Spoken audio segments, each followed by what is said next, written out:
Hello everyone and welcome. Magandang araw po sa inyong lahat. We are thrilled to have you joining us in this event, Reimagining the Future, a teach-in on fostering environmental stewardship in theater and performance education. It is a pleasure to meet you all. Let me share my screen to you.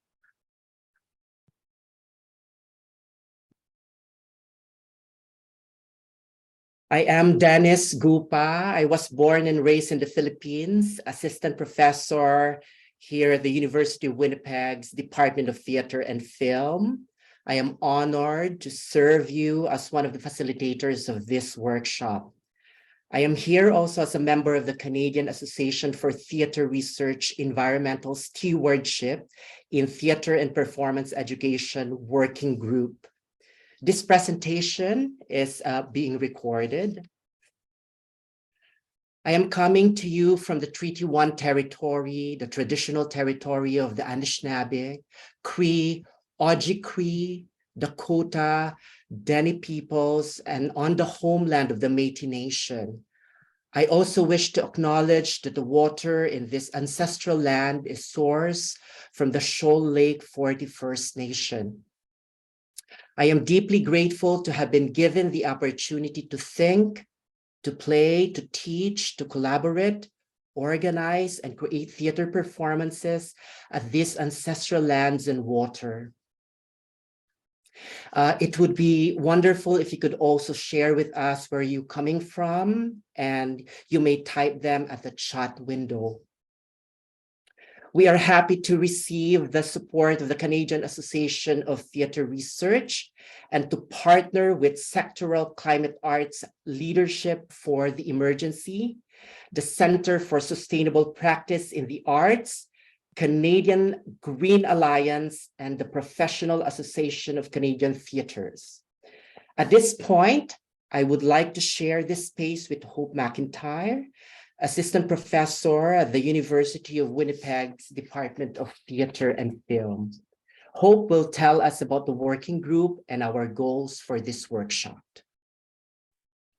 So thank you, Dennis. Yes, I'm Hope McIntyre, also with the University of Winnipeg, and very excited to have everyone. I know some folks are still just joining as we begin, and I just wanted to share that this working group, which we began 2 years ago. Our primary goal is to discuss how we teach, document, and prepare our students for sustainable practices in theater and performance. So with the urgency of the climate crisis, we feel that we're required as theater practitioners, researchers, and educators to develop and refine practices of environmental stewardship in all aspects of our work. So this working group emerged from our awareness that the theater industry is changing. And thankfully, a lot of funders are now requiring that arts projects and production companies address how they are dealing with their carbon footprint. So directors, designers, production managers are starting to incorporate new practices based on this need for sustainability. And so we feel there's a need to connect post-secondary institutions with important developments in the professional theater milieu, and for us to adjust our pedagogical practices to work in tandem with the developments from the Professional Association of Canadian Theatres, Associated Designers of Canada, Creative Green Tools, and so many other leaders in this area, so that our students are prepared to enter a field that is shifting to a model of environmental stewardship in response to the climate crisis.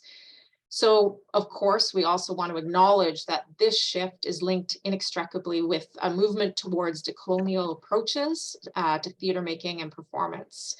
And so to give you a sense of the exciting work that we've already begun to undertake as a working group, I'm going to turn it over to my co-lead, Kimberly Richards. Hi, everyone. So my name is Kim Richards. I am a fourth-generation settler from the traditional territories of the Blackfoot people and Métis Region number 3. I'm currently situated on the unceded territories of the Musqueam, Squamish, and Tsleil-Waututh people. and I am teaching at the University of British Columbia. I'm very grateful to be part of this working group and co-lead it with Hope, and also to have so many terrific folks involved in it who you'll meet today. In the first year of our working group, we began to gather information, resources, and research, and assess what research and practice is already occurring at post-secondary institutions in Canada and elsewhere. Then in our second year, we are shifting to reporting back and widening the conversation within and beyond CATR. In our third year, we will create and disseminate an action plan that will be used by educators and scholars at respective institutions. And so our primary aim is to create a structure that will allow for wide participation, intersection between professional and post-secondary stakeholders, and a holistic exploration of sustainability. So with that, I'm going to turn it back to Dennis to introduce you to the speakers of our panel in the first part of our session today. Thank you. Thank you, Hope, and thank you, Kim. I am excited to introduce to you our esteemed speakers. Today, we have three amazing artists, scholars, and community leaders who will speak about their works with the Sectoral Climate Arts Leadership for the Emergency, the Center for Sustainable Practice in the Arts, the New School, the Canadian Green Alliance. I will introduce them to you shortly. For the meantime, I want to let you know that if we still have some time left, we can entertain some questions that you wish to ask after each speaker have delivered their lectures. I encourage you to write them on the chat window, or you can let them know by raising your virtual hand. I will mention your name, then you can unmute your microphone to directly ask our speakers. Now, let me begin introducing to you our first speaker. Tanya Kalmanovitch. Tanya is a Canadian violinist, ethnomusicologist, and author known for her breadth of inquiry and restless sense of adventure. Her uncommonly diverse interests converge in the fields of improvisation, social entrepreneurship, and social action with projects that explore the provocative cultural geography of locations around the world. Tanya's layered artistic research practice has rewarded her with extended residencies in India, Ireland, Afghanistan, Turkey, and Siberia. Tanya is a Canadian musician, scholar, and author known. Tanya is trained at the Juilliard School. Her research and creative projects explore the complex ways that music is shaped by and helps to shape history and society. Tanya has been named to the GRIST 50 Fixers, is an artist in residence with the Climate Action Network Canada, a Public Voices Fellow of the Yale Program on Climate Change Communications, and co-founder and mission circle lead of Scale Lesot, a network mobilizing the Canadian arts and culture sector in the climate emergency. She is co-principal investigator of the National Endowment for the Arts Research Lab in the Sustainable Entrepreneurship in the Performing Arts, and associate professor at the New School in New York City, and has also taught for over a decade at the New England Conservatory in Boston. Born in Fort McMurray, Alberta, she now lives in Brooklyn, New York. In this brief talk, Tanya will discuss tools, skills, and strategies she uses in her class. She's currently teaching Music in the Climate Emergency, offered as a cross-university course at the New School. This class uses music and musical practice as an unusual and provocative vantage point from which to consider a climate crisis that is over 500 years old and to advance diverse models of climate action. Participants are welcome to follow up with her directly at kalmanote@newschool.edu. She also writes frequently about related topics in her newsletter, the rest. Free subscription are available at the information here on my screen. So thank you, Tanya, for gracing this event. Tanya? Thank you so much, Dennis. It's my pleasure to be here with you all today. Welcome, everyone. So as Dennis said, I was born in Fort McMurray, which is Treaty 8 land and the traditional territories of the Dene, Cree, and Métis people, and I now live in Brooklyn, New York, joining you from New York now, the traditional territory of the Munsee Lenape and Canarsie people. And I'm also here wearing at least a couple of hats. So one of the hats is as an artist and academic. I'm here to talk about my efforts to seek coherence between these different factors in my identity, my citizenship, my musicianship, my teaching, and my values, and how those come to place in the space, in the theater of the classroom. So I'll be talking about some tools and skills and strategies that I'm exploring in the class that I'm currently teaching at the new school in New York called Music and the Climate Emergency.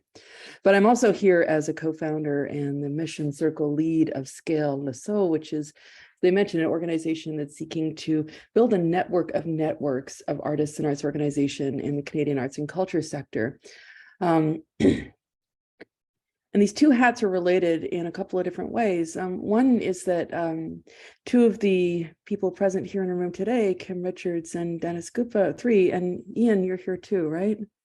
Are you here? Is Ian here? I am here. Hey, Ian. They're all part of the mission circle with me, which is a form of a governance structure that's bending towards decolonization. And also the logic and values that I used in helping to write Scale's values and principles are the same ones that are dear to me and that I bring to the task of thinking through writing syllabi and leading out classroom spaces. So I didn't prepare slides. I'm just going to speak to you directly and candidly. I'll drop a few links in chat as we go along. And I also regret that a previous commitment means that I need to leave shortly after I speak. So we'll leave a few minutes for questions, but if anybody wants to follow up with me directly, you're absolutely welcome to email me. I'll put my email, Scale's website, and the link to my newsletter where I also often write about these kinds of subjects in chat. And I'll put it in chat again at the end. So I just want to start with a couple of prefacing remarks around the idea of the theme of sort of decolonizing a syllabus. So, I mean, the root causes of the climate crisis, capitalism and colonialism, are what give rise to this. And I admit that I have trouble sometimes with the idea of like sorry, I didn't go to school in English, so I don't know what you call it when you turn a verb into the participle with ing at the end. But the idea of ecologizing or decolonizing, that action, those are broad canvases upon which I think many people project a good number of things. So gerund, thank you. That's always the word I'm looking for. Thanks, Dennis. So it's a canvas upon which many people project a good number of things. And I think it's important that we first situate what that word means for me and what intentions I'm using it with. And it's different for all of us. But for me, where I'm coming from right now are two things when I think about decolonizing. One is the idea of identity and authority. So whose knowledge counts? So I'll start with how it feels to hear my bio read before I speak, qualifying in advance what I'm about to say. It always makes me feel so painfully self-conscious. Like, did I write that? Is that how I am to be known? Is this what is most important about me? Is this how I would define myself? What was coming through my mind as Dennis read out my bio was like the imprint of like a colonialist mindset in the list of other countries where I've carried about my work, as though the most significant thing about me is how big my geographic footprint is. But I might also want you to know me as a musician or as a friend or as a daughter, as Ukrainian Canadian, as somebody who's resolutely of the working class, who made a painfully sharp movement across time and social class and geography to reach where I am now. I'd like you to know me as someone whose heart beats for a home I had to leave to be myself. And can all that go in a bio? But authority is always relationally constructed. And so we have to build terms and trust that matter to those who we're trying to reach. And we're reaching across all kinds of distances here, or at least I am. We're coming together in the context of a university.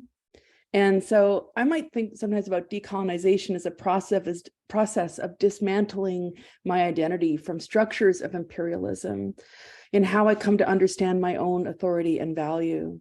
So my job title, my bio probably says something about being an associate professor at the New School. And it was hard to get there. And I think I traveled a longer and more difficult route than many of my colleagues. But where I work, we just went through the longest running part-time faculty strike in US history. And 87% of my colleagues are part-time faculty, most of whom are working under exploitative labor conditions. So I'm aware that my job title gives my knowledge a little more status, or my body gets rights than the majority of my colleagues where I work. Now, my job security then comes at the price of my awareness of my compliance in a rigged system. So when I earn money for my academic position, I am linked dynamically to the system of oppression. But at the same time, my title, what doesn't show up in my title is that actually the full name of my title is that I'm a proportional RTAOARS, which is a neoliberal construction, which means I have a half-time, full-time job. So it means effectively that I'm working twice as hard as most of my full-time peers, but at least now I don't have to reapply for tenure as I sort of had to. We call it tenure light every 5 years. And this stuff doesn't show up either. And I can't solve this, but I mention this to acknowledge my brokenness inside a broken system and to situate from there the other things that I have to say about thus the personal importance to me about dismantling these kinds of internalized and institutionalized concepts of hierarchy, dismantling hierarchies of epistemology, like whose knowledge is considered to be valid and whose isn't, and not just who's excluded from outside of the institution, but also who's excluded inside it. For example, as a musician, I'm always aware that the market value of my academic labor is not quite the same as that of my colleagues in economics and psychology, nor is our epistemological value the same. So in saying all this, I'm not trying to solve or fix anything, but I'm trying to introduce an awareness of how it's working in my life before I consider the subject matter. Another major way that this shows up for me right now is in understanding decolonization in terms of my ethnicity and identity.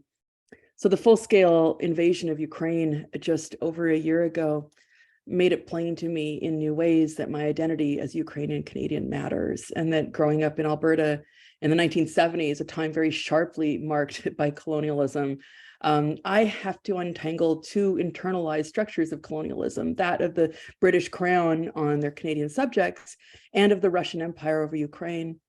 And both systems, like all imperial systems of control, depend on a process of erasure.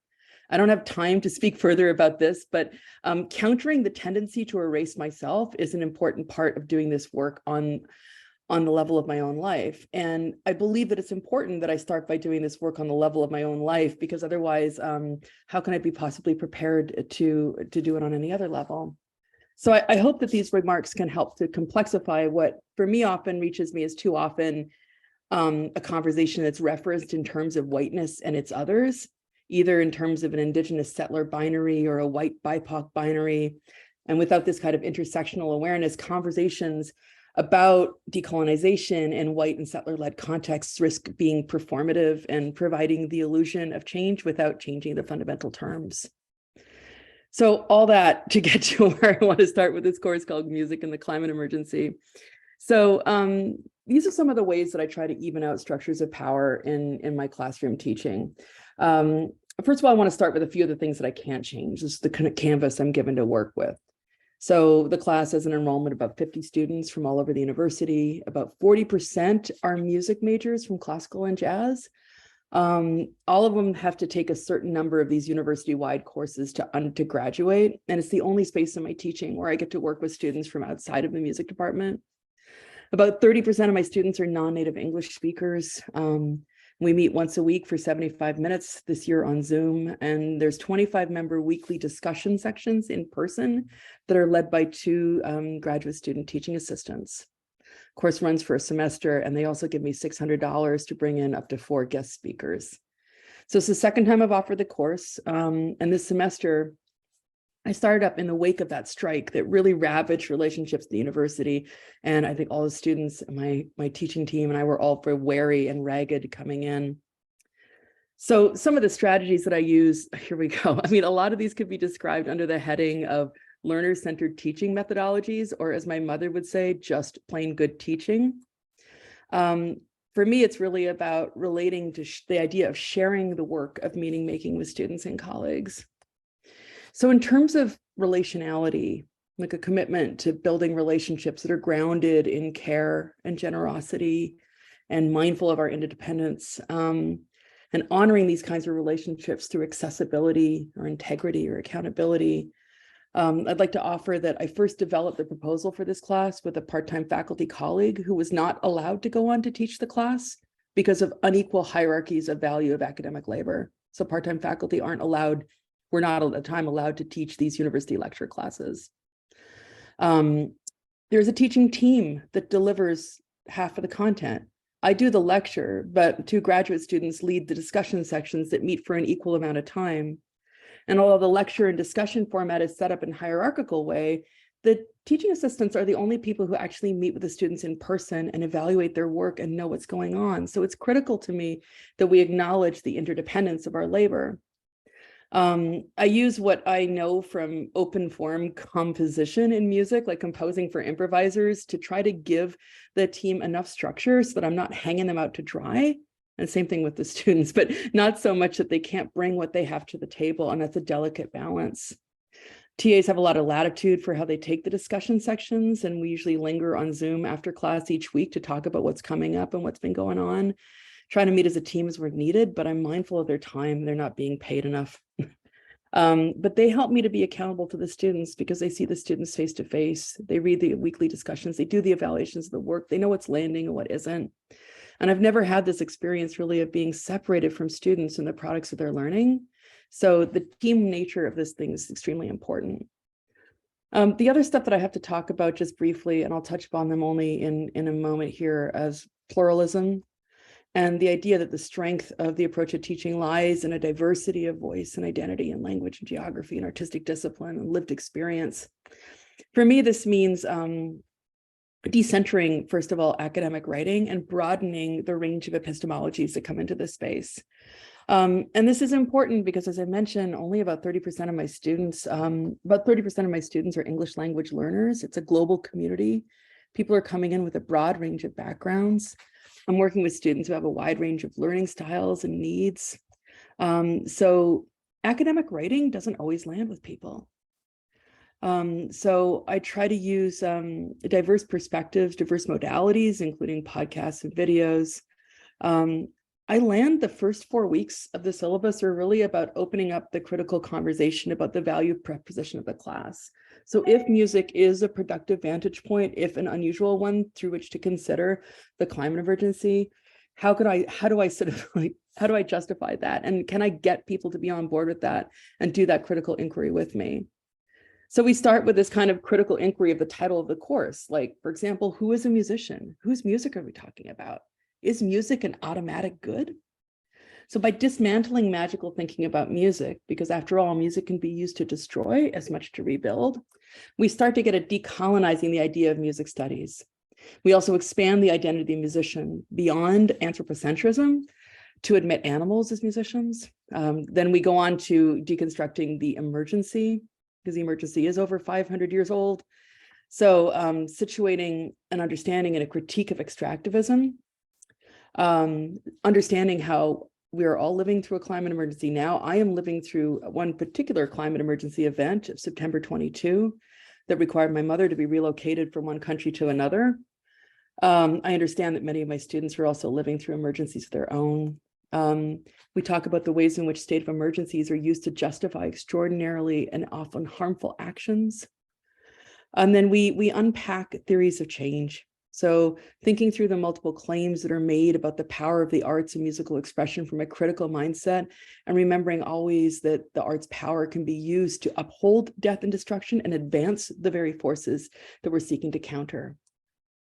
I don't think I have very much time left. So I'd just like to skip over a few other things. First of all, offer that I think I'm going to try to write this up and share it with you so that I can give a more fulsome account of what I actually have to do in terms of pragmatism in this class, like things I actually do in real life. But one of the things that's important to me, the most important about this, is the idea of centering music and the musician in the conversation. which means centering musical ways of knowing, being, and doing, while always expanding who counts as a musician. So I establish at the start of the course that everyone is a musician, and that music is not something that you have as like a talent you're born, it's something you do. And we are all musicians, it's our birthright. At the start of the semester, I asked students to reflect how they live with music. See, that was at 15 minutes for me. Is it 6 minutes going? If you can give me a heads up when there's 2 minutes left, that'd be great. So I asked people to talk about how they live with music, how they use music, how they identify with or use music to communicate their identities. And I think this helps to establish at the outset that music is ubiquitous and that we are all musical beings. And that is the fundamental terms upon which we conduct everything else. Because I think the idea that of who is musical and who is not musical is itself reflective of a deeply colonialist mindset, especially in the context of a university that offers professional training programs in music. I'll also offer that there are learning outcomes on the syllabus that satisfy the institution, but I have my own internal learning outcomes that are aligned with my values. You know, that the students learn to listen and to ask questions, learn to ask for help, that they be agile and curious. So if we end up with more questions than answers in the end of any lecture or at the end of the semester, it's a good outcome. That they give themselves permission to be imperfect, that I understand that the products of our work together may not be manifest until well after the semester is over, that critical thinking skills and critical listening skills are probably the most essential thing that I'm hoping to impart in the class. And a major outcome is that they be able to imagine a future in a time that is increasingly dominated by fears of futurelessness. Couple other thoughts about how I do assessment in the course. I don't have exams or essays. Reflective practice counts for about 50% of the grade through weekly online discussion prompts that ask them to look back on the week's content and reflect on it, and to look ahead and think through what 2 or 3 points are they curious about, do they want to know more about. I asked them to do reflective practice at the beginning, middle, and end of the semester through open-ended reflection and discussion prompts. And I asked them to engage in a process of chronicling their learning journey in the course through a learning portfolio and a kind of a manifesto that announces how it is that they wish to leave the semester. And the goals of those reflective practice assignments really are to stimulate both curiosity and engagement and the metacognitive awareness of their sort of claiming their own education, claiming the process of knowledge making. All the assignments privilege process over product, and transparency and grading to me means that everybody can see easily how to get an A. So there are detailed rubrics on each assignment. I also, I have firm deadlines, but I am extremely generous with extensions, because I want people to get good at asking for help when it's needed. And I reinforce that lesson again and again. So to me, this sits in a way as a response against extractivism, because it divests from the idea that there are right or wrong answers, or that the answers rest with the instructors. Again, I said, if we end with more questions than answers, it's a good thing. And it also resists the idea about ownership of knowledge, and more rightly situates knowledge in the relationship between the listener and the teller. So if I can teach people how to go out into the world and listen differently, if I can teach them to learn lessons that are already there and are waiting for them, not about necessarily memorizing facts or demonstrating mastery over content, but about knowing that the stories and the lessons are there and knowing that you can remember how to listen for them. So those are the main points that I have to make. Once again, I apologize for not having put together some kind of a handout or something. I debated around the idea of distributing a syllabus, but I think I'd rather make the syllabus available to you upon request, so that I can engage with you more in terms of any particular questions or things I might be able to help with. And there's how to get in touch with me. I'll write up something about this for the newsletter and post it there. And if you'd like to know about more about the work we're doing with Scale, so please reach out to me as well. I'm happy to talk to you more. Thanks, everyone. Thank you. Thank you, Tanya. That was amazing. Thank you. Very inspiring. Do you have time to accommodate 1 or 2 questions? Yeah, of course. Yeah. Okay. Do you have any? Okay. So there's one question here from Morgan, and you're also able to read it, Tanya, no? But I will read. How do you stimulate curiosity through reflective practice when grades tend to add pressure that inhibits curiosity? Through the clarity of how to achieve high grades you mentioned, do students tend to achieve the A grade in this class? Love everything you said. Oh, thanks, Morgan. Wow. Okay, so I'll just offer that I was trained in a Canadian university system in, I think I have my PhD at the U of A. I finished in 2008, and then my practice of seeing how graduate studies unfold in the university that I'm in now, this is an undergraduate class, not a graduate class, is that there's a lot of grade inflation going on in my school, to be candid. So there's a sense that an A is something that people feel somewhat entitled to, and that something really terribly wrong has gone on if somebody gets like a B, and a B- is like a failing grade. I don't know if that all relates to anything that y'all experience in your teaching contexts. So with that in mind, I try to be really, really frank and upfront about the process-oriented nature of evaluation.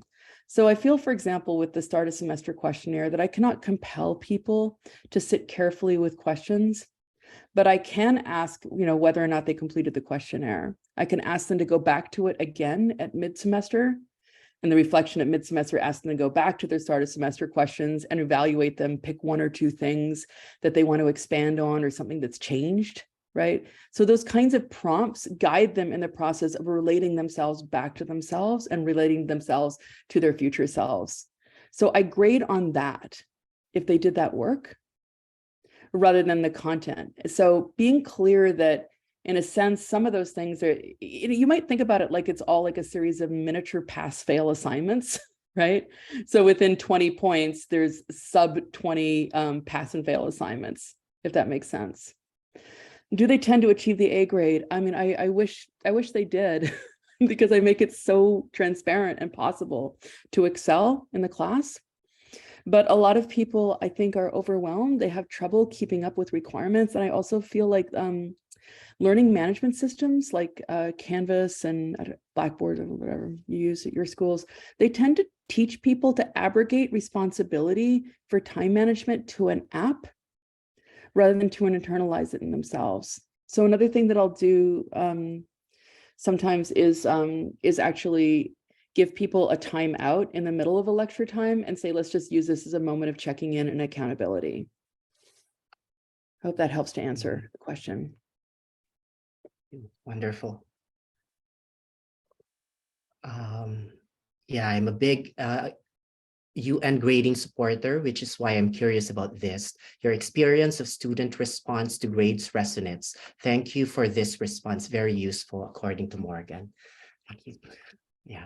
Are very aware of your time, Tanya, and we would like to respect your time.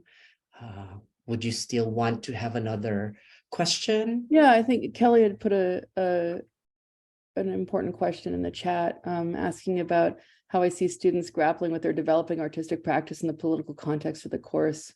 What is one concrete moment in your course that seems to help them make the connection? Well, because only a smaller subset of my students in the class see themselves as artistic practitioners. And I'm trying to get people to understand that all of us use artistic practice to make meaning, to shape emotion in our own lives. So, for example, I think that moment usually hits people pretty hard, like the idea that whether or not they think of themselves. So this is for the people who don't professionally identify as musicians. When they come to understand that they all use music in inherently musical ways to shape emotion, to connect with memory, to connect with others, to connect cultures and geography, to give voice to something they're feeling, or to change their internal state, to manipulate environments. And then I think also when we talked about like musical theories of change and went through, we did a pretty critical analysis of some computational sociology research by Samuel Mayer at Harvard that seeks to do this discovery of what are the universal form function links between sound, So can everybody in the world understand a lullaby as a lullaby, depending on regardless of where it comes from? I just said irregardless. Wow. I've been in America too long here. Regardless of where it comes from. So critiquing those and trying to really understand music as being something, not a thing, but a noun. So not something you have or own, but something that you do, seems to make a big connection then to the political context. I think also for everyone, there's a lecture that I do about anthems, and it's cutting through the idea of, well, in effect, it's cutting through the magical thinking about music, that an anthem is something that can magically rouse us towards political action, and understanding political actions as being much more spacious, what am I trying to say? Much more spacious and broad in terms of their range, rather than the more obvious things like signing a petition or showing up at a protest. So teaching people how to think through political action as it relates to, I think, some of the identity work that I started off with, that self-reflection stuff, I think is sort of like an aha moment for them. And I'm sorry that's not as concrete as I've asked for, but I think I have to think about it a little bit more. And then maybe we could, if you want to send me a note, I'd be happy to talk to you more about it another time. It's hard to come up with these answers on the spot. Yes, yes. You did wonderful work, Tanya. Thank you so much. You're very inspiring. So thank you so much, Tanya. And we hope to see you again. We won't be able to have you in the breakout room, but we would love to have you again in the next conversation. Thanks, everyone. Thank you. It's a pleasure. I wish we could be together in person. Okay, thank you. Bye.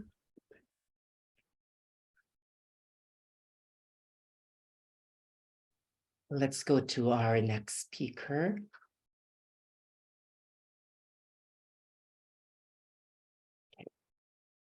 Our next speaker is Ian Garrett. Ian is a designer, producer, educator, and researcher in the field of sustainability in arts and culture.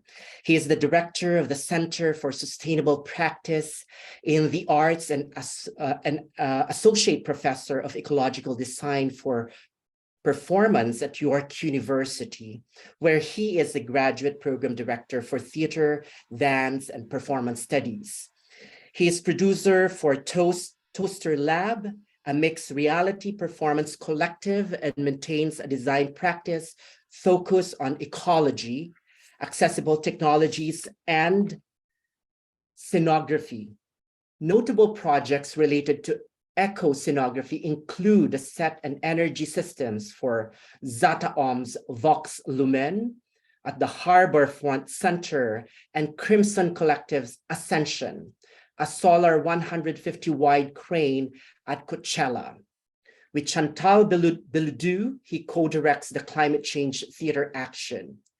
His writing includes Arts, the Environment, and Sustainability for Americans for the Arts, the Carbon Footprint of Theatrical Production in Readings in Performance and Ecology, and Theater is No Place for a Plant in Landing Stages from the Ashden Directory. Other recent work includes I Am a Child of, with Kija Didance at the Harborfront Center, the exhibition design for World Stage Design 2020 in collaboration with Patrick Ricciotti, and the most recent version of the Locomotive Immersive Media Project's Parkway Forest Time Machine and Steps from Weeds We Grow, both in Toronto parks. His documentary Groundworks was broadcast nationally on PBS in the US through October and November 2022. Look at 4 of the contributing artists to the Locomotive and cite specific performance of the same name presented on Alcatraz on San Francisco's first Indigenous Peoples Days. He serves on the board of directors for Associated Designers of Canada and The Only Animal, was the curator for the US for the 2019 Prague quadrennial and co-chair for World Stage Design 2022 in Calgary, and is a co-principal investigator on the SSHRC-funded Sustainability and the Arts, or SATA. No Culture, No Future with Dr. Tara Wright, and the Canada Council for the Arts funded projects, the Department of Utopian Arts and Letters with Dr. Kimberly Sky Richards. Ian will present his ideas on integrating sustainable thinking into curriculum that focuses on the integration of values-based decision-making and the integration of the 3 C's of eco-scenography: collaboration, celebration, and circulation into theater courses with a focus on site-specific performance, community engagement, sustainable technology, Indigenous collaboration, non-human performance, and universal design principles. Ian? Thanks, Dennis. The last event that I attended before the pandemic was a conference called CSPA, which is held at Brown. And I can't remember if it was that edition or a previous one, where one of the artists, Andrew Schneider, came and they asked him for a bio, and it ended up being longer than everybody's. And so in hearing it read back, I wasn't expecting all of it to be there. Usually with a 2-sentence sort of thing, because then I leave nothing for presentation. But I do have materials to present. I will ultimately share my screen in a moment. And for this part, for just talking about this initial presentation of sort of how this manifests, actually primarily in two specific courses. I'll get deeper into those when we go into the breakout rooms and sort of how those are structured and get into very practical questions about those classes as well. And they are meant to be working towards each other as well, right? So I want to do actually a handful of acknowledging, and it's not just for the purpose of acknowledging, but also leading into sort of the basis for the approach that I take. So typically, and I think that this is one that for those who are based in the GTA, I'm usually found there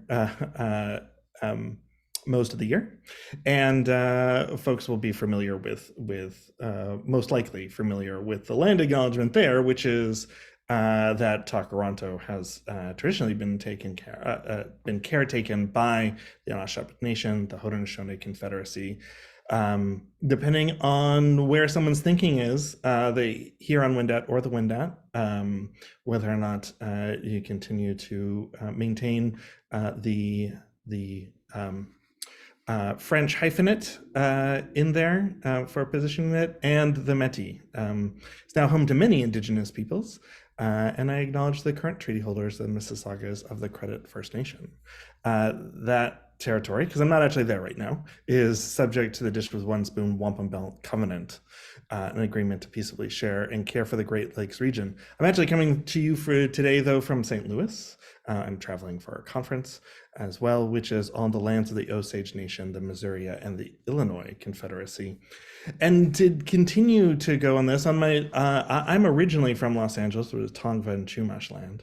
And on my mother's side, I come from Dutch Jews who settled in present-day New York, or in Lenni Lenape territory, which is also a Dish with One Spoon area.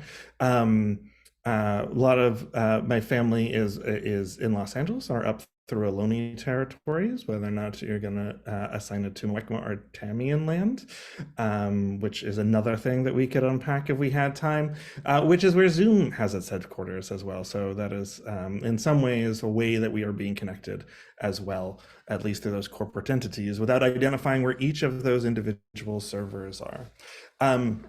My dad's family were colonists from Scotland. They settled in 1625, which has been something I've been thinking about particularly quite a bit recently, some reading that I've been doing, in what's now Guilford County in North Carolina, centered around Greensboro, or present-day known as Queensbury, where the Saponi-Onichi and Catawba people connected children's elders and ancestors for over 13,000 years. To present day as well. And the state of North Carolina, where that now is, recognizes 8 tribes as ancestors: the Eastern Band of the Cherokee, the Chohari, the Lumbee, the Halua Saponi, the Saponi, the Meherrin, the Otanechi Band of Saponi Nation, and the Wakama Sion tribes. My family were corn/maize farmers until my grandparents relocated to present-day California in the 1940s after those 3 centuries in the South, which always sort of sits with me as there's no specific record of direct participation in the enslavement of displaced African people. We, or I at least, accept complicity with that practice as something that has put me into the privileged place where I am today, where as a white man in Canada, even if I'm not there at this very moment in a tenured faculty position, I benefit from significant systemic and institutional privilege. And I see it as part of my responsibility in holding that privilege to work as an ally for those who do not. And that's also the basis for a bunch of my creative work itself. It's about revealing hidden stories of place to support mutual understanding, lifting up histories that that are or have been erased. And that's the work through Toaster Lab as well, especially the geolocated work and how we start to integrate new technologies is trying to reveal those palimpsests and allied collaborations. With that tech, here we are in Zoom. There's also concerns that I always want to express with, we have the privilege to work on Zoom. Up until about 6 months into the pandemic, Zoom was not encrypting and complying with the police around organization, especially after the murder of George Floyd, where it became a platform, as well as Facebook, which has also distanced itself or attempted to distance itself and abdicate responsibility for false information. So here I am, critiquing society while I also must participate in it. And the reason that I actually add in all of those things and come back to them is not to, one, I don't have them all memorized, I keep those written down and refine it, but it is the core of my approach tends to be around systems thinking. Right. So when I'm thinking about privilege, and when I say that word privilege, I'm thinking about within the systems that I exist, that I have the ability, because of various circumstances, to be able to ignore things that otherwise impact people's lives. And especially when I'm thinking of ecological issues, I think that this really goes into the at least bifurcated state of many people's relationship with the environment is something that one might feel separate from themselves, or those who are dependent upon it and see it as an intrinsic part of themselves, those who like to look at nature and those who are impacted by the natural environment, which is everybody as well. So within this thinking around the infrastructures of the way that we work, this is where a lot of the work working between design and production, I find myself. So there's a couple of projects or a couple of ideas that I might put out there and ways of thinking about these complex networks of thinking. There's the work coming out of the Critical Ecology Lab, especially their project on the ecological scars of slave plantations. There's the work around the cleanliness of Quebec power at the expense of flooding and taking over Innu land, which is still an ongoing legal battle around correct compensation, with precedents set through the relationship that the Cree Nation had with the government of Quebec following the James Bay Cree hydroelectric conflict. And then thinking about how this comes into our cultural facilities, being here within the United States, I always think to the example of how there is, through a sort of critical ecology approach, an idea of thinking about the way that redlining defined our cultural infrastructures and has had a measurable impact on different ways in which communities feel climate impacts because of where people were told they could and cannot be. And that has also actually directly related, and we're starting to make connections between where our cultural facilities are and where either as public works projects or within affordable real estate projects done individually at the organizational level, those tend to line up with those as well, and where the responsibility lies with those things. We exist in these complex systems. So I'm going to share a few slides. I'm going to go through them so very super fast, and I will share it later, but I think visually as a designer. So this is how I'm going to share it as well. So we've been through the introductions. I primarily practice as a lighting and media designer when it comes to theatrical practice, crossing over into set. I could do costumes in a pinch, but I wouldn't hire me to do it. I teach at York. All of those subjects, as well as especially within devised contexts of integrating technologies.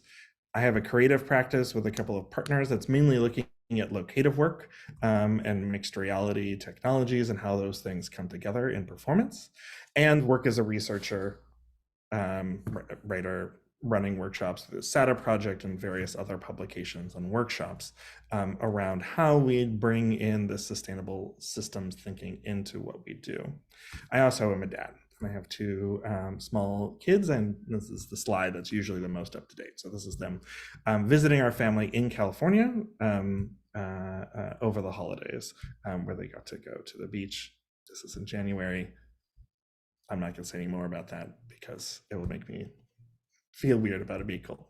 So some of the key concepts that sort of find their way across all of the work that I do is connected to one idea, is that the reason that we're making that art is made is around making sense of the world and coming to understand it, right?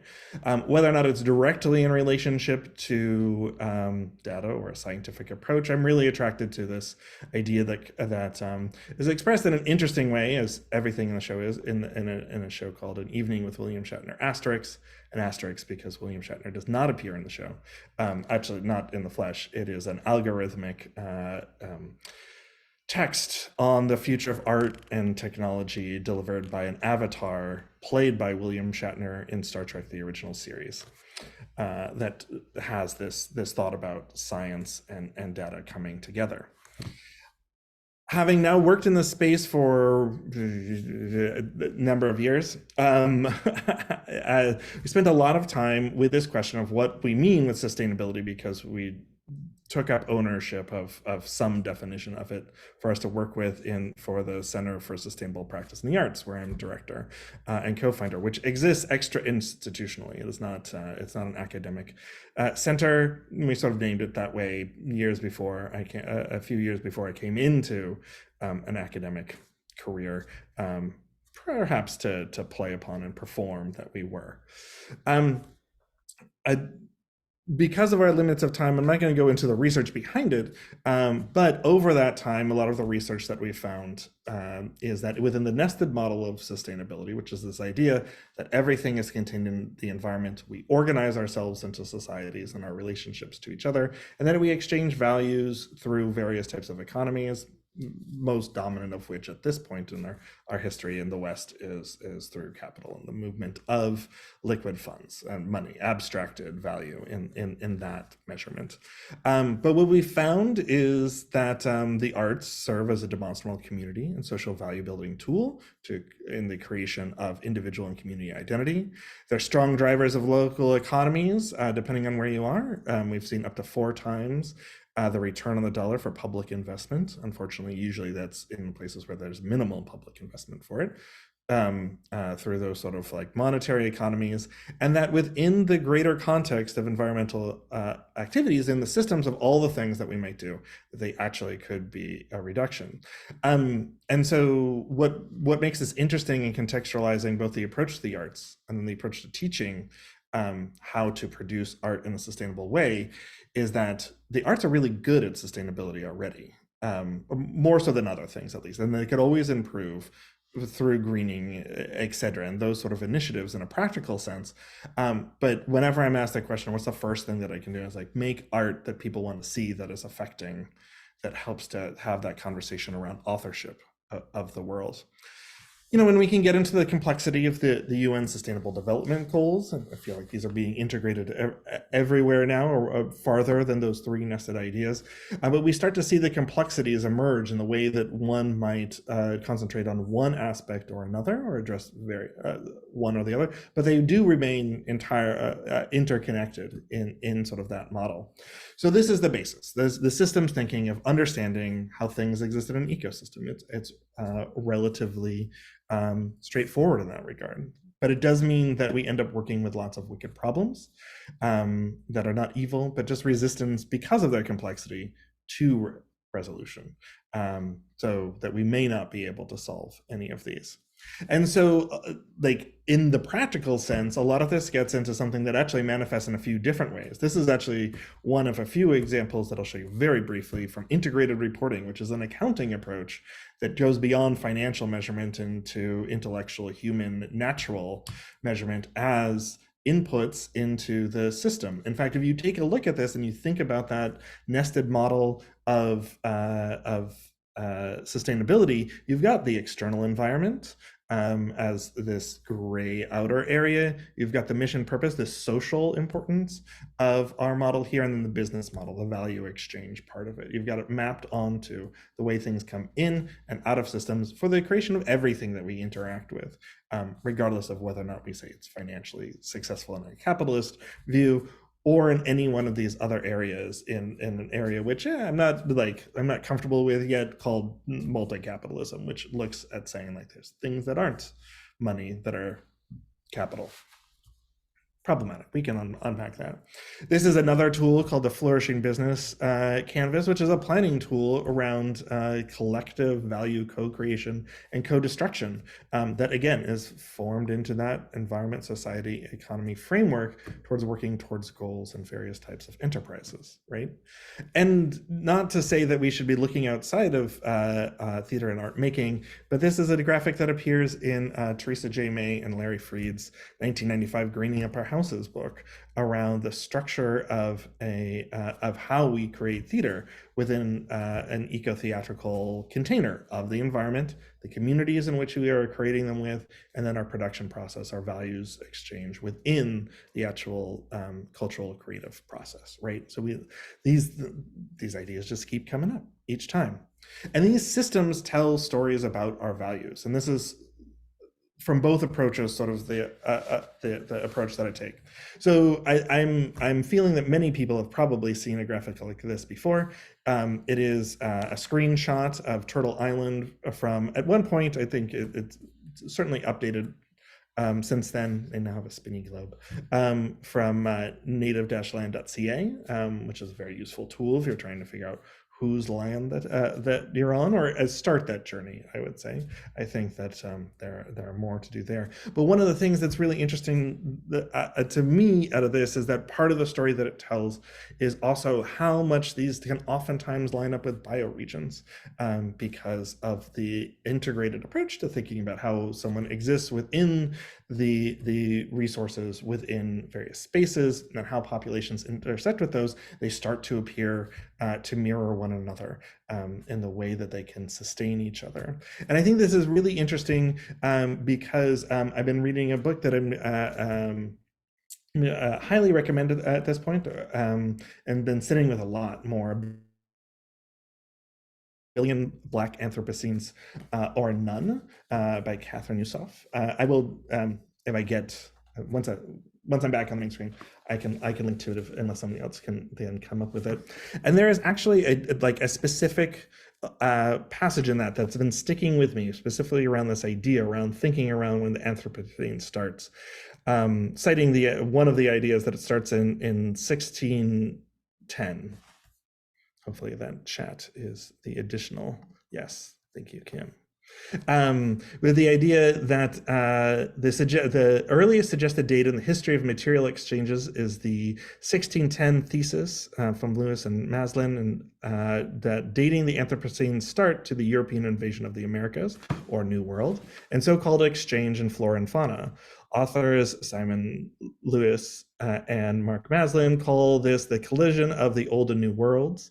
Tying the Anthropocene to conquest makes explicit the colonial relation, but how does this rupture of bodies, flesh, and worlds become buried in the notion of exchange and contact? On his second voyage in 1493 to the New World, modern Dominica, Columbus initiates the first transatlantic slave voyage, a shipment of several hundred Taino people sent from Hispaniola to Spain. In 1496, he returns from his second voyage, carrying about 30 Native American slaves.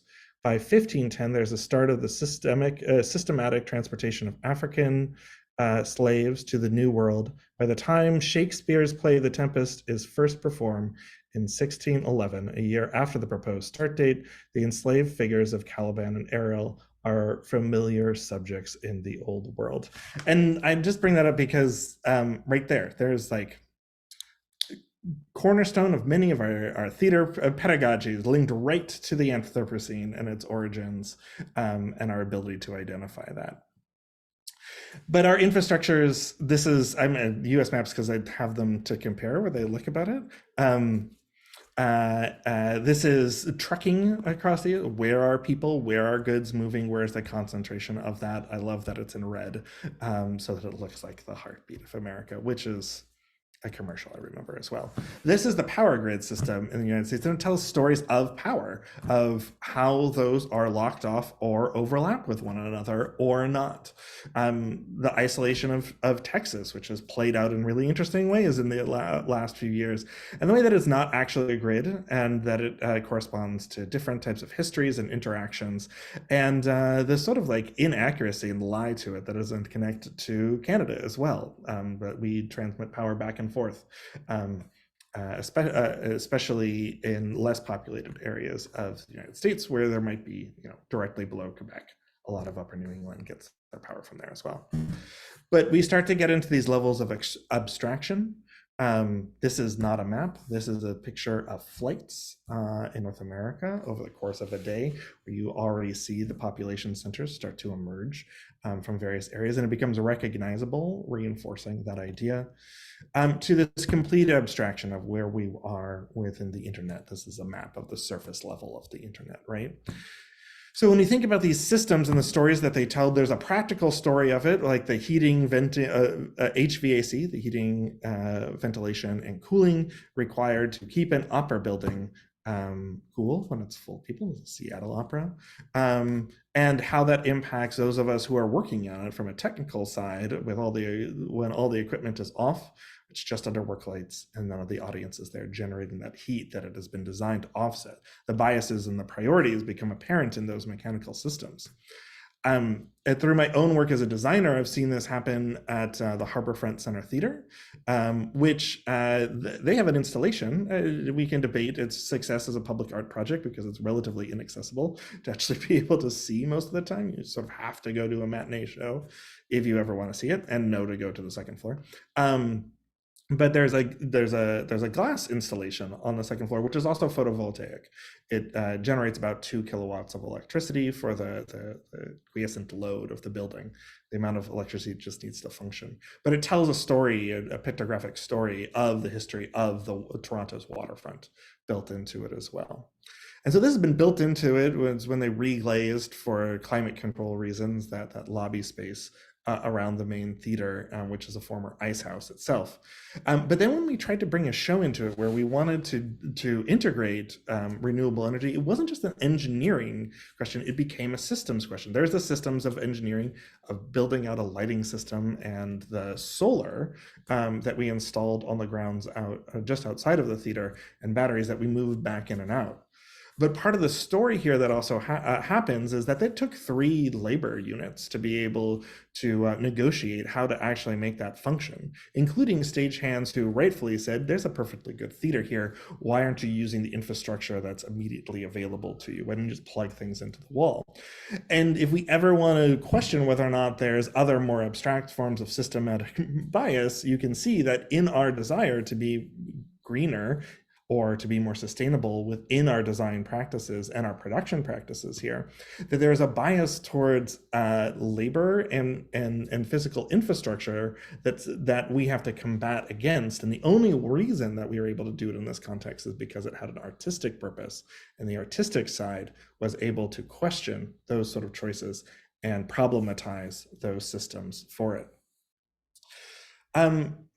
We're getting the close. I want to sort of wrap up here because it sort of like I highly recommend also subscribing to Tanya's newsletter as a reader of it as well. Is that there were various ideas that I took notes of while she was talking to me in there.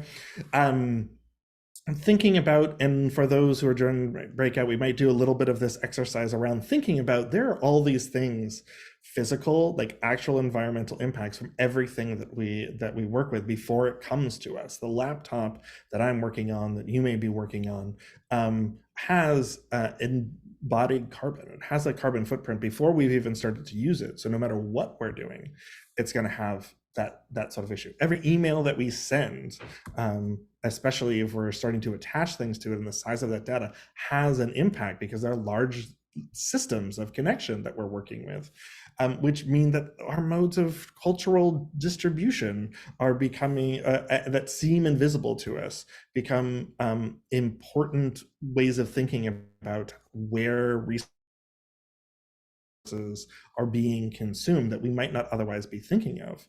And when we think about the biases we have, even when we try and unpack the systems, right before the pandemic, we were working with the NAC to create an event that had 8 different locations, so people didn't have to travel. And we were so proud of getting to an 78% potential reduction in CO2 from people not having to fly around as much. And then the pandemic hit, and we got down to a 99% reduction because it was all online. There was still some impact, but because we had this modeling, we were able to look at those things, and thinking about these systems really becomes the hub. So what is the CSPA? And this is what I'll wrap up here. CSPA is more or less a think tank. We have a number of different programs that are running that are all about this intersection. Our longest running program is a quarterly publication. It exists somewhere between journal and I liken it to being an exhibition in print form, where it is curated and edited and held to various sort of standards, but it's not journalistic. It's not an academic journal. It's not a magazine. It exists on its own in the way that it's usually on a theme, highly graphic, about valuing these different aspects. We also translate this into less like regularly scheduled reports, working with festivals. We're just in the process of launching a report with an artist named Afra Shemza, who works with ocean plastic waste, looking at both how she makes and what she makes, and creating a series of documents around those sort of like pairings with things. We've been working with Julie's Bicycle in the UK to run a program called Creative Climate Leadership with them, which we need to unpack so much for, especially we're running one online right now. And let me tell you, running an event that is specifically geared towards Canadians online only reinforces the nation state of Canada in one's mind and imagination through that infrastructure. With Kim, who helped organize this, we've started the Department of Utopian Arts and Letters, which is meant very much tongue-in-cheek as a way of co-opting a lot of pedagogical framing into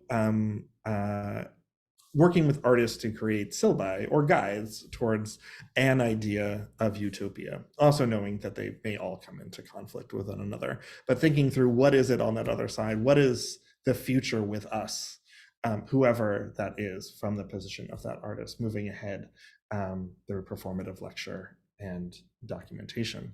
We also are probably best known at this point for hosting the Creative Green Tools Canada, which we do with Julie's Bicycle, and deliver to create tools to look at carbon footprints around cultural activities as they're specific.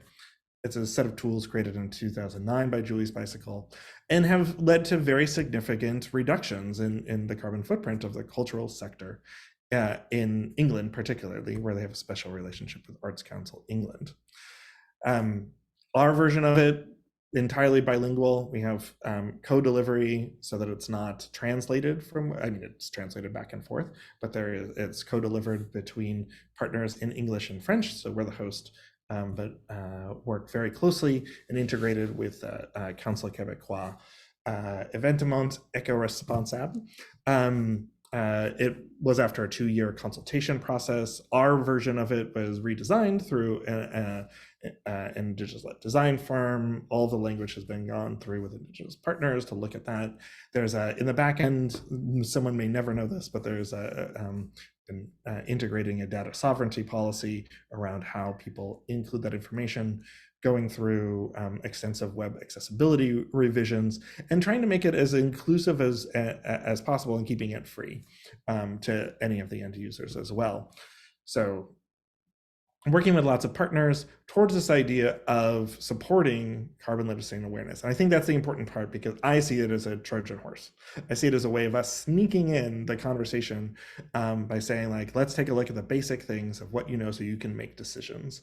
And this really gets to the teaching aspects of it, because through all of these tools, and there's a number of them we have here, and all the people who you're going to hear more about the CGA in a moment. And Julia and Tess, I see that you're there, and I'm sorry that PowerPoint's auto designer for this slide, I realized afterwards, just say theater guidebook without any context there.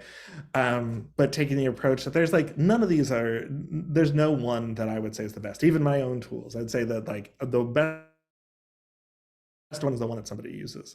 So in creating all of these, we're trying to create these networks. This is where the climate change theater action comes in.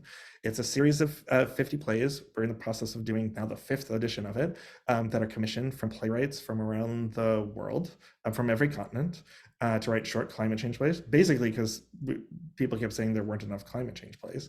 There are now multiple anthologies for them. They happen in hundreds of different sites around the world. They're made available for free. We're in the process of rebuilding the website to make it more useful so that people can feel connected, connect to other events that are happening with it. And we've connected to this to design. And this is where then we start doing this transition, which is where I'm sort of going to ramp up for now. Come to my breakout and we'll talk about implementing this within a syllabus sort of structure around how we reframe the way that we make on the technical and design side into this eco-scenographic framework, which goes away from pre-production, production, disposal, and replaces that with an idea of co-creation, in which we are looking at worlding in collaboration with our human and non-human collaborators, communities, materials, etc., and pulling together to bring together an event, an experience that is scenographic. It takes place in space and has people move through that in a programmed way to approximate performance. And that leads us not to a performance, not to a presentation that we're imparting, but a celebration, usually in partnership and community as well. And then circulation, which could include touring, but is really about the idea of then thinking about those end of life things of where does this go afterwards, and thinking through that and how it becomes a co-creative elements for other things. So like I said, all of this manifests into a couple of courses where I'll unpack and answer questions on the syllabi a little bit more when we get into the breakouts. One on more sustainable stagings and sustainable approaches, and one on getting more in depth with ecoscenography and the different lenses in which we unpack and reconsider projects in the way that we restructure them for those who choose to practice in that way. Unless I've hidden another slide, that should be it. I see. Thank you. Any other time that I am consuming. Thank you very much, Ian, for all your important work that you are doing and contributing. I think that we need to save our questions after our next speaker. Is that okay? Okay. Okay, our third speaker .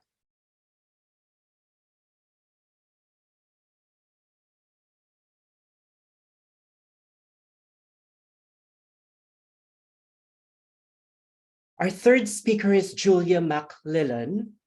Julia is a Canadian theatre performer and environmental advocate. Julia has performed on stages across North America, including 3 companies of the Tony Award-winning hit Kinky Boots, including on Broadway. She has had the immense fortune of performing on some of Canada's biggest stages, starring in the Stratford Festival's A Chorus Line, the North American premiere of Mythic, and the North American premiere of Andrew Lloyd Webber's The Wizard of Oz.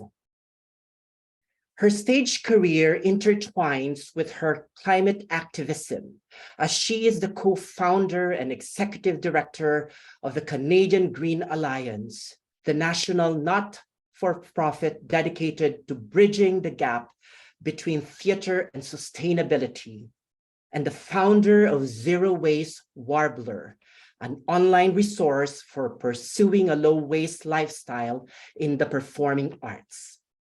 Julia will talk about CGA's The Sustainable Theater Guidebook. The STG is a tangible, accessible, and hands-on approach to tackling organizational footprints in the theater-making process. It is co-written by experts all across the country and compiled by the Canadian Green Alliance. Here we go. Julia, please. Thank you so much, Dennis. Hi, everyone. It's nice to be here. Like Ian said, it's remarkably horrifying to hear your bio read out. 1 sec, I'm just going to make sure my settings are okay. Great. Yes, as Dennis mentioned, I'm one of the co-founders and the executive director of the CGA. My other co-founder, Tess Bender, is in the participants somewhere. Hi, Tess. Our headquarters is located in Toronto, the traditional territory of the Mississauga of the Credit, the Anishinaabe, the Chippewa, the Haudenosaunee, and the Wendat peoples. And we also are working in the agreement of the dish with one spoon. And I have to say, I feel like I got a sort of free, beautiful university lecture being here. It was so interesting to hear both Tanya and Ian talk about all the ways they sort of work their climate goals into their syllabus. It was fascinating. Our presentation is going to be a little bit different from theirs, mainly because I am not a professor and we are definitely the least academic of the parties here. But really this will serve as an introduction to the Canadian Green Alliance as we're entering into our 4th year, and we are really starting to work with a lot of post-secondary institutions on bringing in green practices into their theater making processes. And the point of that, I think Ian touched on this really beautifully, and it's certainly something that we always think about at the CGA is, in the grand scheme of things, when we think about, who are the culprits out there who are really, stopping this climate fight at its root, the theater industry is not one that comes to mind. So why does this disproportionately smaller and, less egregious industry have to change their practices before anyone else? And like Ian said, it's very much a Trojan horse. It's a gateway to get arts workers to start to consider why we are a uniquely perfect group of people to be centering the climate crisis in our work and in our conversations. And artists have a unique skill set to move the needle of culture one way or another. So it is deeply important that we sort of activate the arts community out of dormancy when we talk about the climate crisis and into creating dramaturgical works that inspire, change hearts and minds, and really, move that needle of culture towards positive change. So we exist at the CGA much more in resource and tools creation, which can be seen as sort of the greenification of our industry. But like Ian referenced, we very much more think of it as laying sort of a nest of green practices so that arts workers can start to see their work through that lens and therefore drive our society further towards our climate goals. I also am going to share my screen. Give me 1 second here. Okay, so I'm just going to introduce you briefly to the CGA, our membership and our future projects and how we interact with post-secondary schools, teachers, and students. The CGA, as Dennis said, is a not-for-profit devoted to bridging the gap between theater and sustainability. Many of our colleagues here, like Ian and Tanya, you can see they have a very broad scope in terms of the arts sector at large, the cultural sector at large. The CGA really aims to bring that focus, that magnifying glass right down central into the theater community. We have a three-prong approach to aiding arts organizations and post-secondary institutions. The first is our resource department, which is dedicated to producing guides, tools, and resources to help arts organizations and individuals greenify their practices. We have our education department, which is our youngest department at the CGA, but they are really dedicated to creating curriculum, courses, workshops such as these to really help the theater community at large understand why we need to be, centering the climate in our practices. And the third is our community hub. We always like to say we aren't the first, middle, or last word in any of this, but our main passion at the CGA is becoming the living room where all of our partners and the arts community at large can pull up a chair, find key partners, disseminate their information, and most key and most importantly is making sure that we're not duplicating efforts. As you can tell, we're all highly networked at this intersection. Many of these people I've been on calls with this week. So we're all working together to make sure that we are producing resources, tools, think pieces that don't intersect too much with each other so that we are advancing our goals quicker. We're a free membership organization that offers resources, one-on-one consultation, and training for arts organizations and post-secondary institutions. What is the Sustainable Theater Guidebook and who is it for? We produced the guidebook about a year ago, last March it launched. It's a guide of best practices making ecologically responsible theater in Canada. It's divided up by chapters, and each chapter is dedicated to a different theatrical department. So you'll see a look at the guidebook in a second, but it's got pretty much every sort of department that tangibly works within a theater represented. As Tess and I consider ourselves just to be coordinators. We aren't experts by any means in much of what exists inside a theatrical practice. So it's been co-authored by experts in sustainable theater across the country. Mixed in with those best practices, there are also inspiring think pieces by some of Canada's leading artivists, because as we know, arts workers are not always driven by data and really pragmatic practices, but often through heart-forward offerings. So these think pieces really help to engage you and your team towards understanding the why and not just the how. A frequently asked question is, how do I access the guide and how much will it cost? The guide is completely free and open source to all of our members, and it always will be.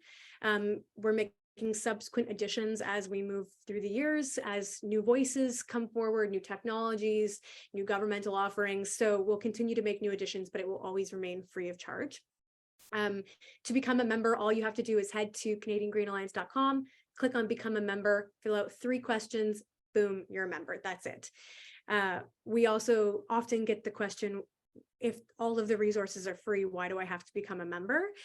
It's really just we want to understand who's working on this so that we can be of better service to our community. So by becoming a member, we just have a knowledge of who has the guidebook, who's putting these practices into their policies, and we just want to show up for you and be able to help you. So that's why there's a membership. So the guide at a glance, as I said, it was co-authored by experts in sustainable theater across the country. And these experts range from arts workers to green energy consultants, from chefs to activists, politicians, architects, and beyond. And the wonderful Ian Garrett, who you just heard from, is on the list there, you'll see. What was really important to us with this guide, as I said before, since this is not meant to be an exhaustive list or one that by any means is permanent or not going to change, what we really wanted to make sure was that it was just a nudge in the right direction for theaters that either are already considering this in their policies, but especially theaters and post-secondary institutions that are a bit dormant in this thought thus far. We wanted to make sure that it was concise and pragmatic, but not overwhelming. So you can see here, there's many, I'm sure, familiar names. As Ian mentioned, the creative green tools, Devin Hardy wrote a wonderful essay about those. We've got producing, design, building management, lighting. We've got lots of stuff for stage managers, and especially lots of things for executive directors and leadership to really understand how to start to leverage this work from the top down. How does the guide work? So as I said, we wanted this to feel like a bit like a recipe book so that it could be kind of chopped up and sectioned off and sent out to departments so that when you get that giant, 118-page book, you don't feel like you have to conquer it on your own as a leader. Each chapter is broken up into 3 categories. We have system swaps, new systems, and community. The first category is system swaps, and this is really meant to be the gateway category, meaning pretty much anyone could start to implement some of these things. It's systems that your team likely already has in place, but small tweaks to those pre-existing systems can make a large impact. They're generally low cost or free to implement, and they're renter friendly. An example of this might be if you already have a garbage can in your green room, could we implement recycling and could we implement compost? A small tweak, but a very, very large impact in terms of food waste. The second category is new systems. These are new technologies, programs, partnerships, or products that you and your team might consider implementing. They may require some time, they may require some budget. Some swaps are renter friendly, but this category also includes physical swaps to upgrades to building operations and purchasing. An example of this might be leveraging one of our many sustainability partners. Many theaters think there are large barriers that are insurmountable, but actually with the right sustainability partner, they can become quite easy to solve. So that's where new systems comes into play. And our third category is community. This is our favorite one. This is sort of the ethos that the CGA is based on. It's just ways that your theatrical practice can benefit the surrounding community. I love this category for post-secondary institutions and for professors and for teaching because your school is a microclimate that you are working within. So this one can really benefit school systems, especially. Tips for adaptive reuse and space sharing, forging new audience models through sustainability, education, and commitment. It's generally low cost or free, and it's great for renters. A great example that we always use for this, a really simple example, would be if you already have coffee in your concession stands, can we take that from a large brand and start to promote a small local roaster who can bring the beans to you in bulk? Simple, very, very easy to orchestrate, but a huge impact. Okay, there we go. So let's take a look at the chapters of best practice. Each department has been dedicated a chapter, and a great example is our producer's role in climate conscious producing by Kevin Matthew Wong of Why Not and Broadleaf. You get a really great little introduction to how this arts worker sort of feels their role comes into the climate conversation. Lots of great best practices through there. And you'll also see little context bubbles here in the pink color there that just sort of serve to flesh out and give more light to whatever they're talking about in the best practice. We also have the inspiring essays, the think pieces. This one is by the wonderful Emma Stenning, who we lost back to the UK last year, but did some really wonderful work at Soul Pepper while she was here. She was an incredible executive director, and she wrote this wonderful leadership piece for us. So this is just an example of some of the things that you'll see in the guide. It also comes with resource links peppered throughout the entire book. We wanted to really make sure that we weren't just dumping solutions into your lap without context, but making sure that there are actual examples, buyable, clickable examples right there in the guidebook for you. So each of these links can be clicked and they take you to the corresponding product or solution. I'm going to skip that. Oh, no, it's going to show you. So this is an example of one of the clickable links. It's a little redundant. It's going to show you, takes you to the product. Great. Okay. All right, so, and then that also leads us to our resource index. If you're more of just a search and go person, it's all in the resources along with the citations. When you become a member of the CGA, you have the option to book a discovery meeting. This is where the one-on-one consultation starts to happen with organizations. You have the opportunity to meet with the CGA team where we learn about your barriers, your goals, what you'd like to see your organization achieve over the next year, the next 5 years, 10 years. And then what we do is we go home, we research, we go through our database of partners, and we tailor make an approach or some suggestions to the sustainability of your organization that suits the budget, the time constraints, the size, and the mandate of your organization or individual arts worker. This is like our favorite day of the week. We love it so much because we get to put a face to the names of the folks working through these policies with their organization, and it's just an incredible honor for us to get to meet everyone face to face. And through this, so far, we've welcomed 50 theatrical organizations, theaters of all sizes, budgets, and locations from coast to coast, hundreds of individuals and volunteers, and 28 authors and contributors. I'll quickly zoom through some of the upcoming projects just so you know where we're headed in the next year in case any of them sort of pique your interest, we've got a creative marketplace coming up, our garden project, and our green mentorship program. The Creative Marketplace is an international partnership with a few other leaders from some other countries. It's aiming to be a buy, sell, rent, and borrow platform that allows companies to share and reuse resources, scenery, props, costumes, and equipment. It will hopefully even the playing field for smaller companies, emerging designers, and organizations looking for additional partnership and revenue. And this international project that will allow arts workers to use their platform no matter where their career takes them, with partners in the US and Europe. That's still very much in its very small fledgling stage. As you can tell, it's a very large project, so we're in the planning stage for that. One of our large projects this year is the CGA Garden Project. It's an annual grant gifted to a theatrical organization or post-secondary institution to create a community garden. One of the largest land uses in most cities is parking. So we're aiming to help theater organizations turn unused lawn, parking, and roof space into pollinator, food, or education gardens. This will help encourage theater and community engagement, and hopefully some new audience retention models as well.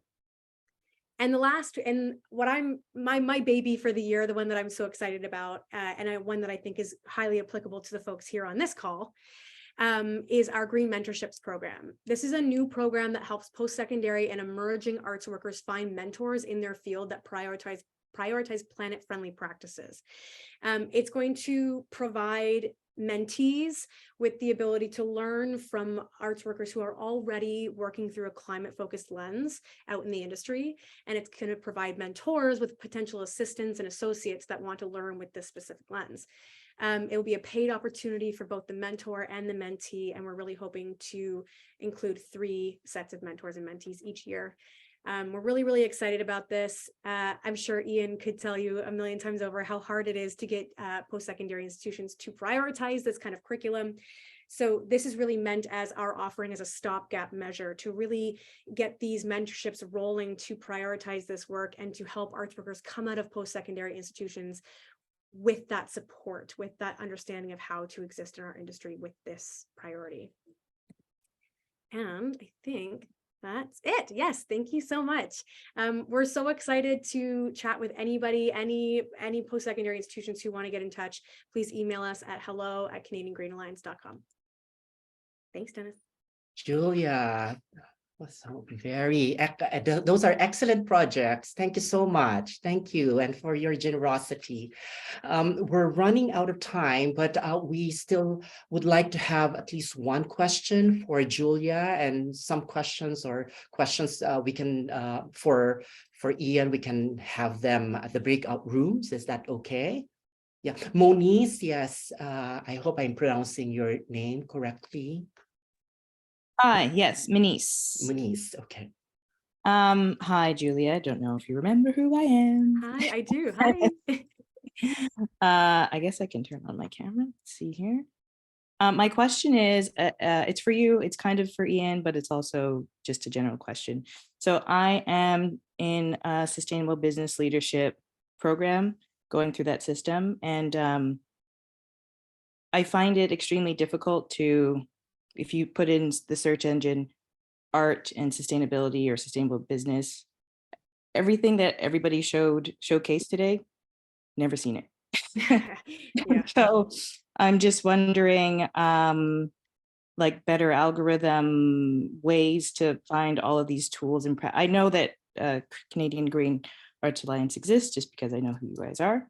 But if I didn't know that, I wouldn't have found any of this things. So I was just wondering, and also with your last mentorship thing, I am a student a little bit further on in my career. However, is it also open? Possibly, Yes. my question. Absolutely. Yeah. You're hitting the nail on the head with sort of why the CGA exists. Because Tess and I, the reason why our name sounds a lot like the Broadway Green Alliance is that when I was working in New York, I worked for the Broadway Green Alliance as one of their green captains in their theater. And I started to think about what would this look like if we brought it to Canada, this sort of model, sort of adjusted for the Canadian context. And when I started to do some research about who was out there, who are the players working in this intersection, I was just like shocked. I was shocked that there were so many amazing people. Like Ian was one of the first people we met, and he's been a wonderful mentor to us. And, you know, the folks over at Scale and the National Arts Center, like there's a lot of people working this intersection, but it is hard to find it all as a network. So the CGA's real mandate, as we said about the living room, we're really hoping to become the place where we can actually just let people know who's out there and how to find those key partners. That's like our largest passion. So it is a thing we need to figure out, and something that we're focusing on this year at the CGA is how do we amplify just 10 times more than what's currently amplified. Ian, do you want to chat about that? Yeah, I wish I had a better answer for why it's not more findable. We keep putting out information. When we started the CSPA, and have had a website online since 2008, we committed to putting something up like averaging a post a day. And it's still hard for people to find things. I think that part of the reason for that is that we're really existing with an intersection of a number of different approaches to what people are doing or what their practices are. So the direct way of doing it, there are people who will look for, you know, the overall umbrella of sustainable art or eco theater or sustainable theater. Oftentimes we're looking at people who are trying to like look at their specific practice or their specific context as well, which is extremely important because as I mentioned, like the first thing that I always say is like get people to go see the art, because the next answer is always dependent upon what somebody's context is. So I think it's also tricky, and this is, you know, this is not, I'd say this is for many different values that we're trying to embed within the ways that we're working. This is, I'm going to say it's the system is biased against it. It's sort of like it likes to organize disciplinarily and not necessarily look at how these all of these ways that we're approaching require us to work together in ways that, you know, our labor unions and the production process and the way that schools are set up, et cetera, like reinforce our dominant modes of production, and that it becomes a little bit tricky to get to like the one place, because it does require some rethinking about what your position is within whether or not it's theater or the cultural sector in general. Trying to position yourself in it can be a little bit tricky, and it gets really specific really fast and works against that dominance. So that's the only reason I have, though I will, you know, I try and take advantage of all of those AdWords coupons that they keep sending us to. We keep putting information out, hoping that will increase some visibility. Wonderful, wonderful. Thank you, Julia and Ian, for a very inspiring lectures. So at this point, I believe that we need to have 5 minutes of break, and then we'll need to go back again to the big group. Is that correct, Kim and Hope? Yeah, thank you, Dennis. Yeah, we're gonna take a 5-minute break, and then we're gonna rejoin all here and go over the practice for the breakout rooms to actually put into application some of the stuff we've been talking about. So although this has been recorded so that people can watch it again, the breakout rooms won't be. So we encourage you to make sure to come back and attend those.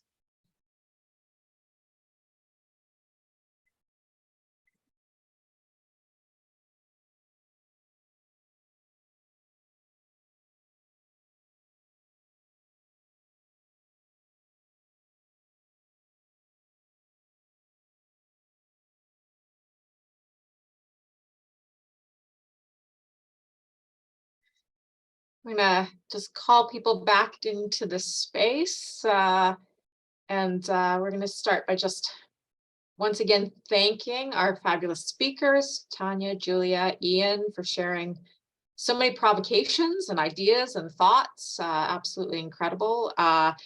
And for the ongoing work that you do, which I know as I've entered more into this, there is so much out there, as Julia said, and it's incredible how much is happening. So grateful for that. Also to the organizations who you are affiliated with and all the great work that's happening there. I think, again, incredible to think about that. And then Dennis, thank you for starting us off in a great way and leading that first part of it. That has really allowed us to begin in a way that feels appropriate.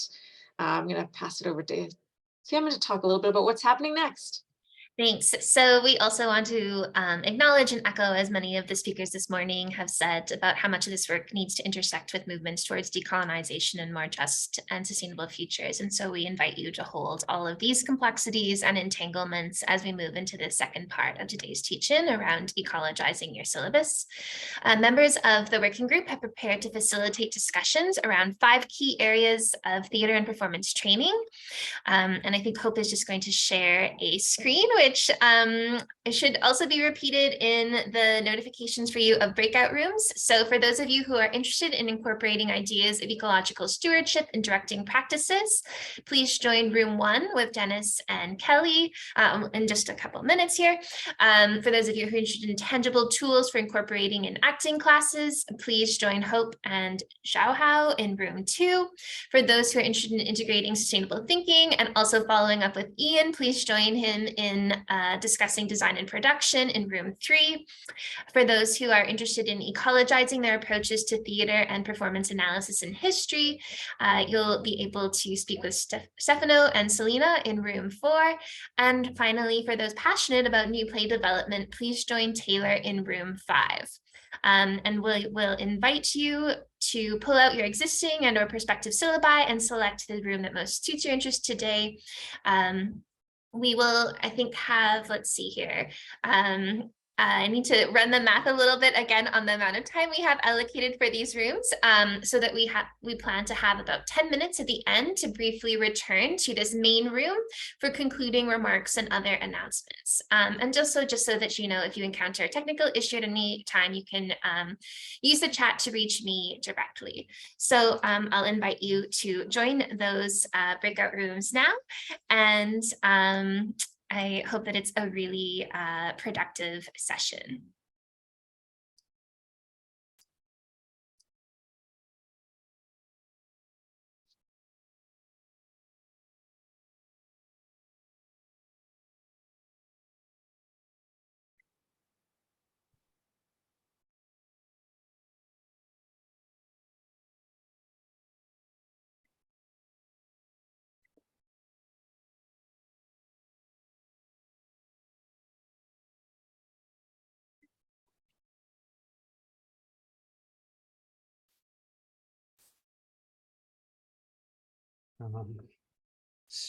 Kim, should I leave?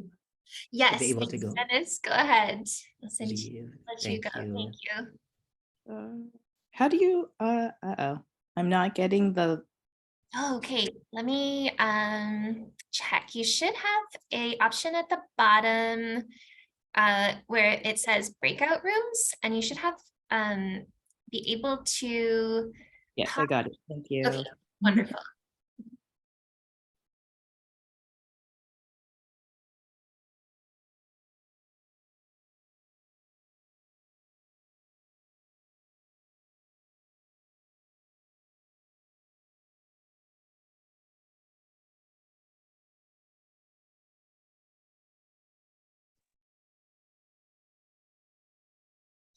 Sorry, Kim, I'm looking for the button where I could join my group. I think And it should be at the bottom on the right, and breakout rooms. yes, and you would be in Okay. room 1. Thank you.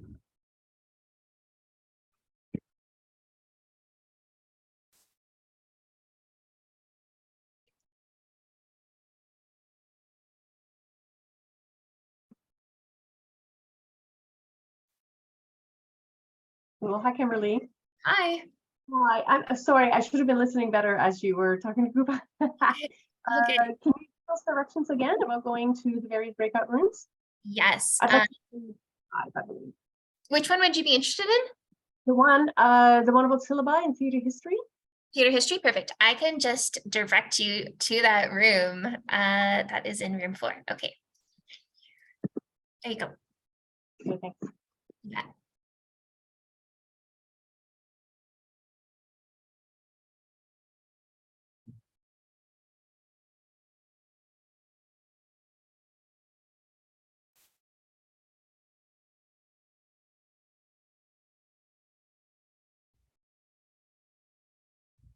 Hi, Celine. Are you still here? Would you like me to send you anywhere?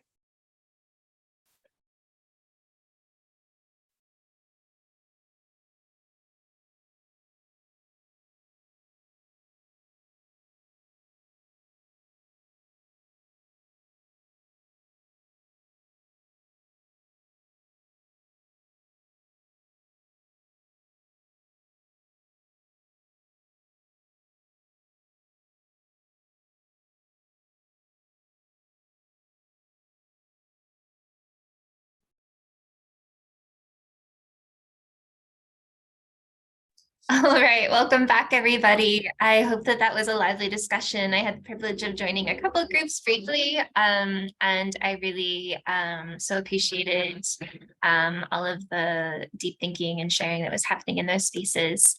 Our real hope in this working group is that students will be better prepared for the professional and existential demands of artistic production in the climate crisis. And so sharing strategies about how to do that work in our teaching is invigorating, and we've really been blown away by your response to this event.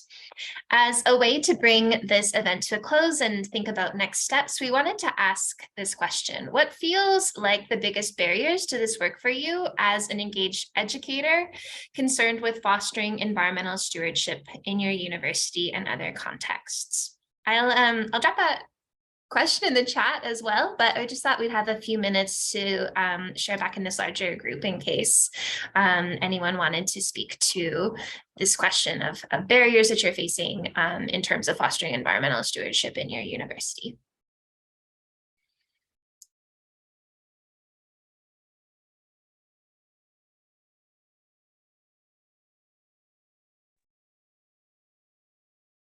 Yeah, Melissa, go ahead. I think there are institutional norms that are really problematic. Like, I feel like students are used to having play texts, having everything in paper, writing exams on paper, not so much post-pandemic, but there's just sort of, they have to buy all their textbooks. And I just wish that that was the last resort, if we could find ways to make everything free and accessible online.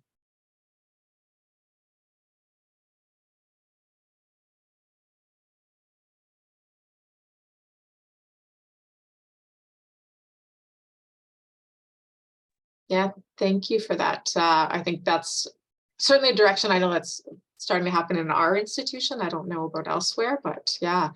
Selena, was there something that you were going to add? Yeah, I mean, I think it more had to do with the neoliberal institution and the workload expectations that, and I actually was really pleased, Julia, you talked about the reworking an existing system and like the easiness of that, and that's something I think that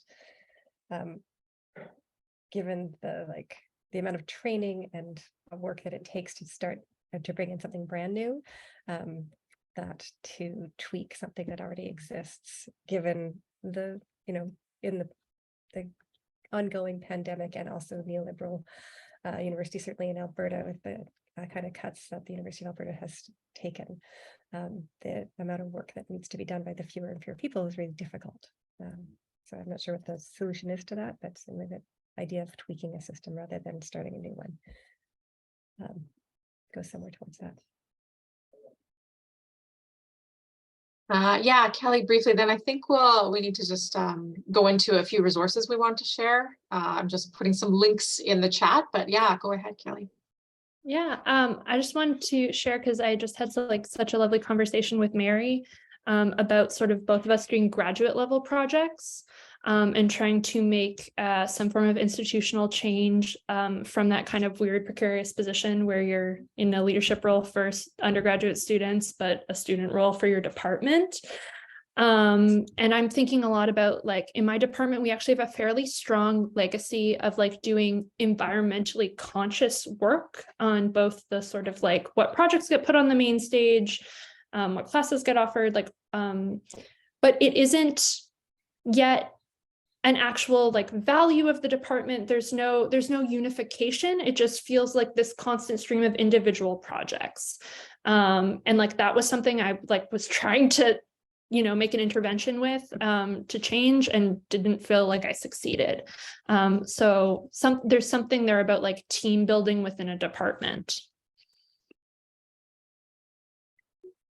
Yeah, that's right. I know in our conversation, we were talking a lot about integration too, right? So how we share resources, and like you said, like even within a department, let alone from one institution to the other. So yeah, that's incredible. And I mean, certainly in the first year of this working group, we were kind of focused on collecting resources, and what came up in one of our breakouts is just like, not wanting to reinvent the wheel. If someone has this resource, how can we share it and use it? So part of what we plan to do next is both this recording, but then also the list of resources that we've started to put together, posting those on the CATR website in the near future so that people can access all this information. And so if there's any that you want to share in the chat as well that we can add, we're constantly trying to make sure we've got as much as possible. And maybe just to acknowledge we're not alone in these efforts, and some of our partners who've been working on this. And if you have relevant events or activities, feel free to share. But I'll start with, so PACT, the Professional Association of Canadian Theatre, their Green Awards. Kendra Fanconi and her company were the winner this year, but our own Dennis Gupa was a runner-up for a project that he undertook as well. The Climate Change Theatre Action, we were talking about plays and material, so that's a good resource. Also, PACT is doing a conference coming up, which is called Planting Seeds, and they're very much setting it, it's in Kelowna, they're setting it on the land and exploring the land. So this is happening. I think all of our organizations are really trying to do this type of work right now. And I will also mention that although our colleague couldn't be here today, ADC, Associated Designers Canada, and PACT also have been working together on a project, Old Dog, New Tricks, looking at how essentially designers can do some of this work, and pairing designers at different institutions to get some funding to implement better strategies. And they've also developed, Julia was sharing in our group, their Green Rider for designers. So there's a lot of this work happening that we want to capture. So again, if you have resources, events, things that we should add to our list, feel free to put it in the chat at this point, and we will keep compiling that active list to share as we move forward.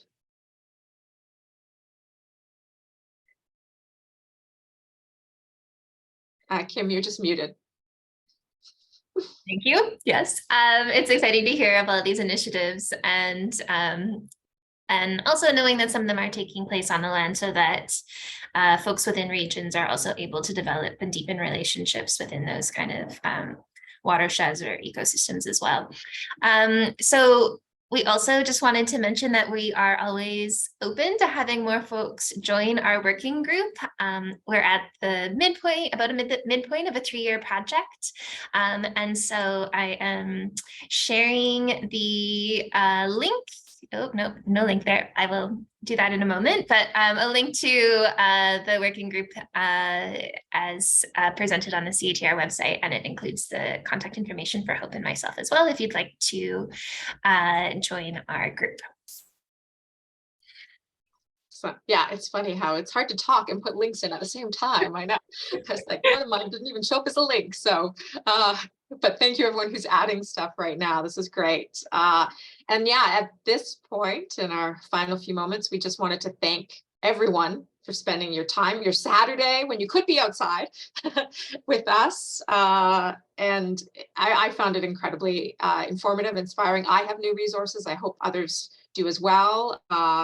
It's been a really important conversation, and we definitely want to thank the members of our working group. It's incredible to be able to work collaboratively with so many fine people. So thank you to Dennis, Katrina, who was running our Eventbrite and keeping us all registered and organized, and everyone who took on the working groups, Kelly and Taylor, Selena, Stefano, Joy Ha, and Ian playing double, having to both be a speaker and facilitate a breakout room for us. Thank you very much for that. it's been a real pleasure. Yeah. Anything you need to say, Kim, before we say goodbye? That's all. Thank you so much, everyone. I look forward to our next occasion in which we get to connect and continue to strategize. Yeah. Thank you. Thank you, Dennis. Thank you, Ho. Kim. Thank Bye, you. Kim. Thank you, everyone.